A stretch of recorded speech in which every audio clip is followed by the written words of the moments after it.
All right, Suzanne, thanks so much for doing this. This episode that I will discuss with you today is Arab Muslim culture in the workplace. So my first question that I have for you is, tell like how sort of the workplace dynamics when it comes to sort of Arab Muslim women and yeah. Mhm, mhm.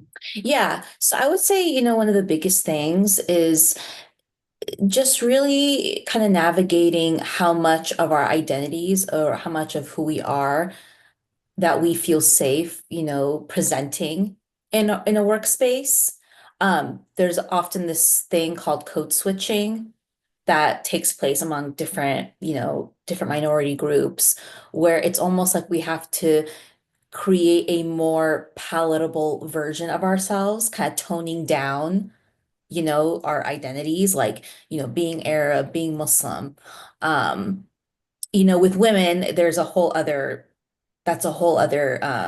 category in itself, right? Just the gendered roles and just being a woman in the workplace, right? Just being a woman in the workplace alone, there's a lot of kind of these, certain maybe expectations, right, of how you should be, right? I mean, often we hear that when women are more assertive, they're often, made to feel like they're being difficult, or they're referred to being difficult, or um, eh, whereas if it was a man, right, who is more assertive, there's more respect that gets attached to that.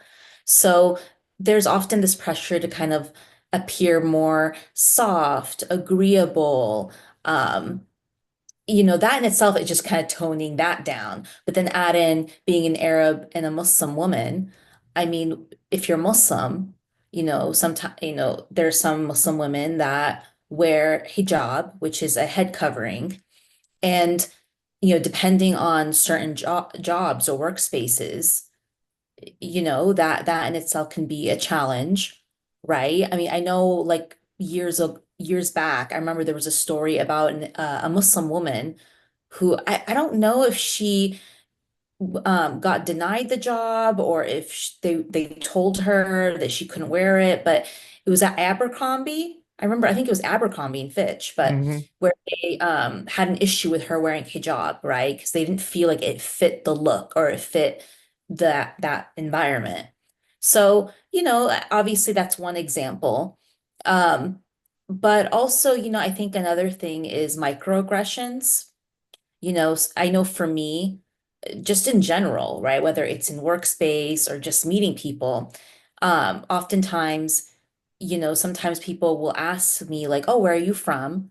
And I was born and raised in the US, right? So I'll say, Southern California.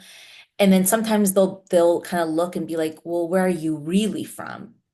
Right? So sometimes there's these kind of subtle kind of microaggressions, just based on maybe someone's last name or maybe appearance, right? That can make someone feel othered. Um, and I know another thing is obviously, yeah, there's the dress, and I think also just lack of accommodations when it comes to maybe certain religious practices. So I know, in the Islamic religion, you're required to pray 5 times a day. So you're required to kind of take a break and do your prayers. And of course, that's gotten better over time, but there's still a lack of education and maybe difficulties for people to advocate for themselves or even ask for what they may need from their employer. So, those are just some examples of how I think a lot of that can show up. Hmm. So, cause what was that like for you? Have you worked in like some sort of, because I know I've talked to therapists and they're like, I've done corporate before I've done, therapy. So have you done any roles prior to in that kind of workplace setting with like a bunch of people, you know? Mhm. Yeah, I will say for me, maybe it's a little different because I'm a therapist. So I've always worked in therapy settings, whether it's treatment settings, whether it's working for myself, in private practice, um, working in schools. So I can't say those were very corporate. So I think for me, there wasn't a lot of that personal experience with that and how I should be in those in that way. Definitely, I think for me, a lot of the issues that came up were just issues that pertain to just being a woman, just in general, being a woman, finding out that I was being paid less than maybe some other other male therapists or people that were doing the same position, right? So I think a lot of that was more just being a woman, not so much the Arab and Muslim piece. And even though I'm sure there was some interlaps there, but I think for me, a lot of the things that a lot of times the way I see this showing up is with the things that my clients share, right? Because I work with a Mm-hmm. lot of clients that work in tech, that work in corporate, right? And, of different identities, not just Arab and Muslim, Asian, Black, Latinx. So, oftentimes I hear some of these nuances that present, and I know a lot of it is social too. It's like because we spend a lot of time at work. We spend the majority of our day at work. And so a lot of my clients, they come in struggling socially, right? With like, how do I connect with maybe my coworkers? Or, can I ask for certain needs? Or also just these feelings, these feelings of feeling like they don't belong, that they're different, no one can relate to them. So that's how I see a lot of that showing up. Mm-hmm. Because, and it's also like, how in like, there's like rumors, people are spreading gossip. So that's what happens a lot. Yeah, yeah. But like in those areas that you just mentioned, how was it sort of how is it like how is it like for you to sort of navigate that type of workplace setting and your identity? Was it kind of hard? Was it challenging? Or how did you hmm Yeah. So I think for me, it was a little different because I worked in therapy spaces, and oftentimes my coworkers were therapists. So there was always kind of more awareness around kind of how you should maybe socially, treat maybe your fellow coworkers.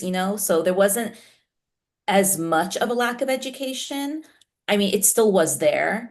Um, I think a big thing is lack of cultural representation.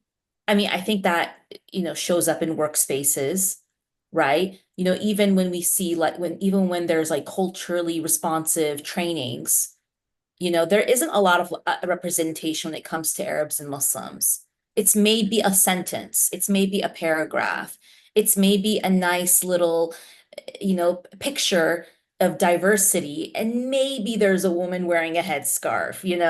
And it's kind of like this idea of like, oh, well, we covered that, so we're good. When it's like, no, there's a lot more that needs to be done. Um, I know for me, it was very similar to just growing up, right? Obviously seeing my last name, it's different, right? Ask, just little subtle microaggressions. Um, Sometimes, people assuming that I'm not from here, that I'm not from here, right? Because they Mhm. just assume that. Um, so I think a lot of it is just kind of subtle microaggressions and also just being a woman, really. Mm-hmm. So like when it comes to your therapy, what do sort of what do you how do you sort of help clients, with like helping them navigate their own identities, particularly when it comes to the workplace? Mhm, mhm.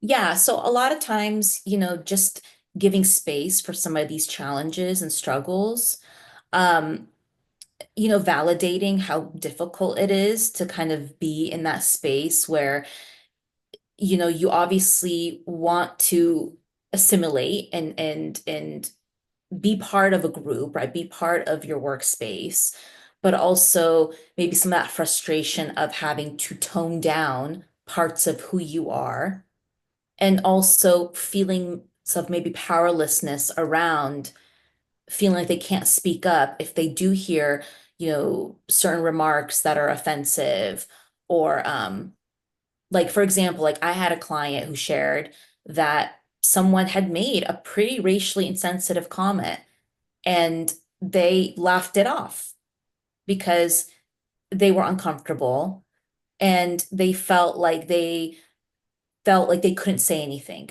right? They couldn't say that that wasn't okay. And also in therapy, a lot of it is maybe giving space for that, giving space for like what they wish they could say, right? Exploring what kept them from saying what they wanted to say.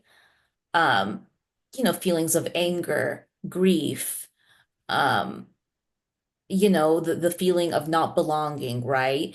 And then finding ways that they can seek safety, right? Whether it's maybe certain coworkers that they maybe really connect with, maybe seeking community outside of work. Sometimes it's just accepting that maybe the workspace isn't going to be that space for you. That you're there to maybe, do a role, right? And maybe focus on the career aspect. But when it comes to socially, when it comes to feeling, getting that sense of safety or getting that sense of community, just maybe accepting that work may not be that space for you. And if it is something that you really want, maybe consider seeing if there's other spaces that are more in line with that. Mm-hmm. And what can be done to sort of create an inclusive and sort of safe workplace? Because oftentimes there are workplaces where it is safe, but with this whole thing of like sexual harassment and abuse, it can be really really tough. So I'm wondering what can be done to sort of create a workplace that is safe and really comfortable to work in, I guess. Yeah, yeah. I think more education, more knowledge around what harassment is, because oftentimes when we talk about just sexual harassment, it's not as overt, right? It's not always going to be the obvious, right? There's a lot of maybe more subtleties that people don't keep in mind, and also when we talk about male privilege, sometimes that still kind of gets attached. Um, so I think for one, just really checking in on your employees, making it a space that they feel comfortable to maybe speak to someone if they feel uncomfortable about something, or even if they're unsure, right? Even if they're unsure if something is maybe something, just having that space where they can feel comfortable to even just check in with someone or talk through that. And, definitely more education on diversity, more just, and also just just general knowledge around Islam, for example, right? What is a hijab? Why do women typically wear the hijab, right? Just some general knowledge, so there is kind of just more understanding. Um, and yeah, and just being really mindful of your biases and assumptions and just always maybe having space to just self-reflect on that and see if that is coming into play. Mm-hmm. Alrighty.